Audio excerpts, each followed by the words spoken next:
দেখ পাশের বাড়ির বৌমাটা রাস্তা দিয়ে ভিডিও করতে করতে যাচ্ছে, দেখে তো মনে হয় আমরা ভিডিও করতেই পারবো না। নিজেকে বিশাল কিছু মনে করে। এই ভিডিওগুলো তো আমরাও করতে পারি চাইলেই, কিন্তু করি না, এই আর কি। যাই হোক, ছাগল দৌড়াচ্ছে। এগুলো মানুষের কথাবার্তা কিন্তু লেগেই থাকে। কারা বলে বলুন তো? যাদের আমার চিন্তায় ঘুম আসে না, কিংবা আমাকে ভালোবেসে তাদের দিন রাত শুধু মাথায় চিন্তা ঘুরে কি বলবো আর কি করব, কেমন করে পিছিয়ে রাখবো। যাই হোক, এইগুলো মানুষের কথা, মানে যারা আমাদের পাড়া প্রতিবেশী আত্মীয় স্বজন। না না, ভুল করবেন না, সবাইকে বলিনি, কিছু কিছু। যাই হোক, ভালো মন্দ নিয়েই তো জীবন, আর হাতের সবগুলো আঙুল তো সমান হয় না, তাই না? তা বলে নিজের কাজ, নিজের ভালোবাসার জিনিসটাকে কখনো দূরে ঠেলতে নেই, আমি এটাই মনে করি। যাই হোক, উত্তর দিনাজপুর থেকে আমি পায়েল। কেমন আছেন সকলে আমার প্রিয় পরিবার? আশা করছি যে যেখান থেকে দেখছেন ভালো আছেন, সুস্থ আছেন। প্রভাতের শুভেচ্ছা জানিয়ে সকালবেলা ভিডিওটা কিন্তু শুরু করে দিলাম। এখন বাজে ঘড়ির কাঁটায় ঠিক 7টা, আর আয়নের আব্বা চলে যাচ্ছে স্কুলে, কারণ আজকে হচ্ছে ইন্ডিপেন্ডেন্স ডে। যেহেতু গতকাল হয়ে গেছে, তাই আজকে আর বললাম না হ্যাপি ইন্ডিপেন্ডেন্স ডে, কারণ কালকে তো হয়ে গেছে, তাই না? মানে গতকাল। আজকে আপনারা ব্লগটা পাচ্ছেন শনিবার, আর এটা হচ্ছে শুক্রবারের ব্লগ। তো আয়নের আব্বা স্কুলে চলে গেলো সকালবেলা স্নান করে, আমিও কিন্তু পরিষ্কার হয়ে গেছি স্নান করে, কারণ আজকের দিনটা আমরা যখন ছোট্টবেলায় স্কুলে যেতাম, একটা অন্য রকমের স্মৃতি, আনন্দ, কত কিছু ছিল, আর সেই দিনগুলোকে কত মিস করি, তাই না বলুন? সকালবেলা ঘুম থেকে উঠেই ফুল কুড়োনো টাটকা টাটকা গাছ থেকে, তারপরে ধূপকাঠি নিয়ে যাওয়া, স্নান করে ভালো করে ঝুঁটি বেঁধে হাতের মধ্যে স্টিকার ব্যাচ লাগিয়ে সবাই মিলে গল্প করতে করতে আলাদাই একটা। আর সত্যি কথা বলতে, যখন আমরা সব শেষে বিস্কিটগুলো বিতরণ করতাম না, তখন দেখবেন ওই সামান্য, মানে আজকের দিনে হয়তো সেটা সামান্য, কিন্তু তখনকার দিনে সেই আনন্দ, সেই সময়গুলো, সেই স্মৃতিগুলো কখনো ভোলা যাবে না। সত্যি কথা, তখন সেই বিস্কিটটা নেওয়ার জন্য কাড়াকাড়ি লেগে যেত আমাদের মধ্যে, মানে আমাদের স্কুল লাইফের কথা বলছি। তো সেটা অনেক দিন আগের কথা। তো যাই হোক, আমি তো সেই দিনটাকে ভীষণভাবে মনে করছিলাম। আজকে কত দূরে সেই সমস্ত স্মৃতির থেকে, তাই না বলুন? মনে হয় যে জীবন যেন কত দূর আমাকে নিয়ে চলেছে যে তার স্রোতে।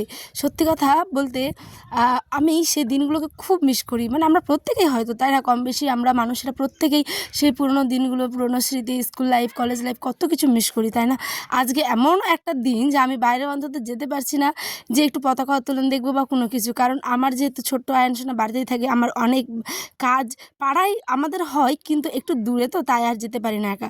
আর আবার স্কুলটা একদম পুরো অপোজিটে, আর আমাদের পাড়াটা একেবারে ক্লাবটা অপোজিটে, তাই আর যেতে পারিনি। যাই হোক, তো কি করব, মনটাকে অনেক রকম বুঝিয়েছি, অনেক রকমভাবে মানে সামলেছি নিজেকে, যে যাই হোক, সময়ের সাথে সাথে তো মানুষকে পরিবর্তন হতেই হবে, তাই না? কিন্তু মন থেকে ভালোবাসা, শ্রদ্ধা আমার দেশের প্রতি, আমার দেশের মানুষের প্রতি, আমাদের সকলের প্রতি একইভাবে সমান রয়ে গেছে, আর ভবিষ্যতেও থাকবে। চলুন এইবার বলি আসল কথা। ওই যে বললাম, লোকের এত কথাবার্তা, সমস্ত কিছুকে পাত্তা দিলে হয় বলুন? যতই বলি পাত্তা দিব না, কিন্তু মনের মধ্যে একটা হলেও ধুকপুকানি থাকে। কারণ আমি তো ব্লগ ভিডিও করি, তাই আমি জানি যখন রাস্তা দিয়ে আমার মানে গুরুজনেরা, মানে আমার ধরুন বড় শ্বশুর হোক বা মেজো শ্বশুর, বা আমার পাড়ার যে সমস্ত হয় না সিনিয়র লোকগুলো, যাদেরকে দেখে একটু সম্মান করি বা কোনো কিছু, তখন দেখবেন অটোমেটিক আমি যখন রাস্তা দিয়ে যাই, ফোনটা না নামিয়ে দিই। কারণ আমি এটা নিজে মনে করি যে আমি ভিডিওটা করবো, একটু ওরা পার হয়ে যাক আগে রাস্তাটা, তারপরেই করব। আমি এরমটাই মনে করি। তো এখন আমি খাচ্ছি হচ্ছে জিরে জল, আর আয়ন খাচ্ছে হচ্ছে গিয়ে কলা। তো এই জিরে রাত্রে ভিজে রেখেছিলাম একটুখানি, তো সেটাই এখন মানে ফুটিয়ে খাচ্ছি। তো এটা খেতে তো আমি মানে এটা কি না, এর আগে বিয়ের আগে প্রচুর খেতাম, ঠিক আছে? তো এখন খাওয়াই হয় না, আজ বহুদিন পর এটা আজ মানে করলাম। তো চলো কিরম হয় খেয়ে জানাই।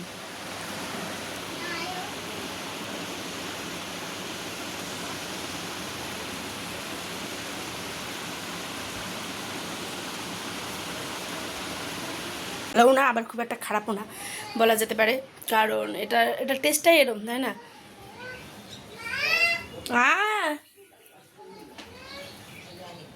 এইবার ঘটনাখানা আপনাদের বুঝি বলি। ওই যে বললাম বিয়ের আগে খেতাম, মানে আমি তো তখন একটু ঠিকঠাক ছিলাম, এখন তো বিয়ের পরে আয়ন হওয়ার পরে অনেকটা গ্রোথ হয়ে গেছে। যাই হোক, তো সেটাকে মেনটেনে আনার জন্য আমি প্রতিদিন আদা জল, তারপরে জিরে ভেজানো জল ফুটিয়ে, গরম জল, লেবু, এই সমস্ত কিছু খাই। তাই আর কি বলছিলাম যে বিয়ের আগে এটা খেয়ে তো হাঁটাহাঁটি করতাম, এক্সারসাইজ করতাম, তারপরে ওটস খেতাম, ডালিয়া খেতাম, এই সমস্ত কিছু খেতাম, বিয়ের আগে খেতাম। এখন মানে খেতেই পারি না। আর সত্যি কথা বলতে খিদে পেয়ে যায় প্রচুর, আমি জানি না কেন, হয়তো আগে কাজকর্ম কম করতাম, আয়ন ছিল না, এখন আয়নকে সামলাতে হয়, আয়নকে ব্রেস্ট ফিট করাতে হয় আর কি। তো সেই কারণে খিদেটা অটোমেটিক পেয়ে যায়। তো যাই হোক, আমি তো আমার মতো সিম্পলভাবে নিজেকে সুস্থ রেখে, বাড়ির সবাইকে ভালো রেখে সুস্থ রেখেই নিজের ডায়েটটুকু করছি। তো দেখুন, আমার ডায়েটের কোনো ঠিক ঠিকানা নেই জানেন, আজকে রুটি তো কালকে ভাত তো পরশু আবার ডালিয়া, এরকম করেই চলছে। এখানে আমি এখন করছি হচ্ছে দুপুরবেলা রান্না, বড়মশাইতে চলে এসেছে, এবার ওর পেয়েছে খিদে। তো আমি এখানে এই যে শাক ভাজা, ভাত আর একটু বেগুন দিয়ে মাছের তরকারি ছিল, সেটাকেই ওকে মানে খেতে দিয়ে দিয়েছে, আয়নকে খাইয়ে দিলাম। আর ওই দিয়ে কচুর তরকারিটাও কিন্তু রান্না হয়ে গেছে। হ্যাঁ, এবার এই যে রেশনের 4 কেজি আটা পেয়েছিলাম, তো ভাবলাম যে রুটি তো খেতে হবে। আর আটাগুলো না খুব ভালো জানেন, একদম স্বচ্ছ পরিষ্কার, খুবই সুন্দর, কোনো পোকা না, কোনো কিছু নেই। তো ভাবলাম চলো চেলে একদম রেখে দিই, ওই একটা করে প্যাকেট চালবো আর মানে আর রুটি বানাবো, অত ধৈর্য আমার নেই। তাই একেবারে নিয়ে বসে পড়েছি 4 কেজি আটা, ভালো করে চেলে নিলাম। আর এর মধ্যে ফ্যানটা হয়ে গেছে আমাদের খারাপ। আয়নের আব্বা সেই ফ্যান নিয়ে মানে কি বলবো, যে রাধেসে চুলো বাঁধে বলে না, আমার বরটা কিন্তু এরমই, মানে আয়নের আব্বাটা, ঠিক আছে, যে ফ্যান ঠিক করতে, মানে ইলেকট্রিকের কাজ বলুন, জমির কাজ বলুন, কম্পিউটারের কাজ বলুন, তারপরে হচ্ছে গিয়ে জমি রেজিস্ট্রি থেকে শুরু করে A to Z, টিকিট কাটা, মানে সমস্ত কিছু, স্কুল, তারপরে বাড়ির রান্নাবান্না, সমস্ত কিছুই কিন্তু পারে। তাই বসে পড়েছে ফ্যানটাকে ঠিক করার জন্য। তো এখন এসছি হচ্ছে আমি আর বড়মা বাইরে, এই যে রাস্তার দিকে পুরো বেড়ানোর জন্য, ওদিকে হচ্ছে গিয়ে এই যে আমাদের রাস্তা, আর আমরা এসছি বড়মা, আমরা বিকেল টাইমটা বেড়াতে এসছি গ্রামের। আর কি সুন্দর এদিকে মাঠটা দেখুন, এই যে কি সুন্দর মাঠ।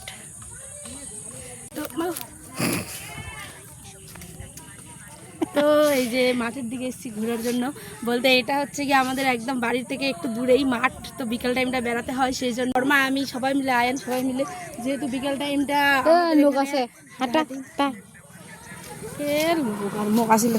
ঠিক হলো কিনা সেটা গতকালের ভিডিওতে জানতে পারবেন, কারণ আজকে নিয়ে যাবে হচ্ছে আয়নের বাবা ঠিক করতে, আর নিজেও চেষ্টা করছে, দেখা যাক কী হয়।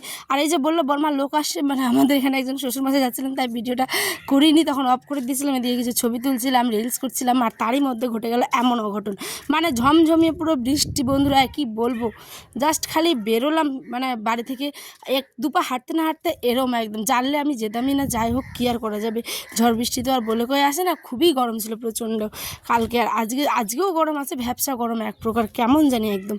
তো যাই হোক, এখন যাই, দৌড়ে বাড়ি যেতে হবে, কারণ বৃষ্টি আসছে। বেড়াতে আস্তে আস্তে দৌড়ো। তো বৃষ্টি চলে এসেছে, দৌড়াচ্ছি, এখন আমরা সবাই বাড়ি যাচ্ছি। ছাগলও দৌড়াচ্ছে, আয় এসো। তো এখন বাড়ি চলে যাচ্ছি, বৃষ্টি পড়ছে একদম, হঠাৎ বৃষ্টি চলে এসেছে, ভিজে যাচ্ছে অলরেডি।